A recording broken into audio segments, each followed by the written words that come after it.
कोल्हापूर शहराच्या अनेक भागात पुराचं पाणी शिरलंय। या पाण्यातून अनेक साप नागरी भागात आलेत। सर्पमित्र ओंकार काटकर आणि त्यांच्या पथकानं गेल्या 2 दिवसात शहरातील विविध भागातून तब्बल 60 पेक्षा जास्त सापांना पकडून त्यांना जंगलामध्ये सोडून जीवदान दिलं। दरम्यान पूर ओसरल्यानंतर नागरिकांनी खबरदारी घ्यावी असं आवाहन सर्पमित्रांनी केलंय।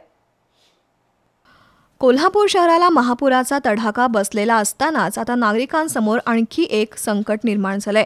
महापुराच्या पाण्यातून वाहत आलेल्या सापांमुळे अनेक ठिकाणी खळबळ उडाली आहे। सह्याद्री रेस्क्यू टीम या संस्थेनं गेल्या 2 दिवसात शहराच्या विविध भागातून तब्बल 60 पेक्षा जास्त विषारी आणि बिनविषारी सापांची सुटका केली आहे। या सापांना नैसर्गिक अधिवासात सोडण्यात आलंय। या सापांमध्ये एकूण 40 साप विषारी होते। त्यामुळे पूर ओसरला तरी नागरिकांनी आपल्या घराचा परिसर नीट तपासावा, साप दिसल्यास सर्पमित्रांना बोलवावा असं आवाहन करण्यात आलंय।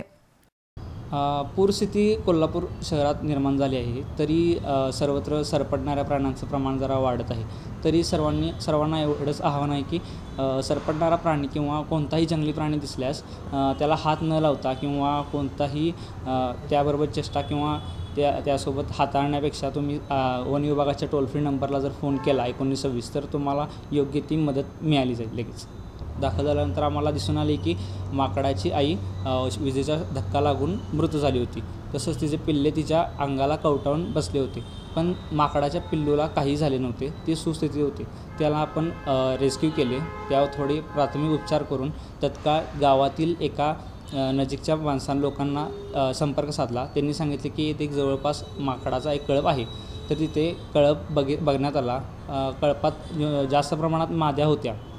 माद्यांच्या जवळ ते पिल्लं ठेवल्यानंतर त्यांनी ते एक्सेप्टही केलं व घेऊनही गेले।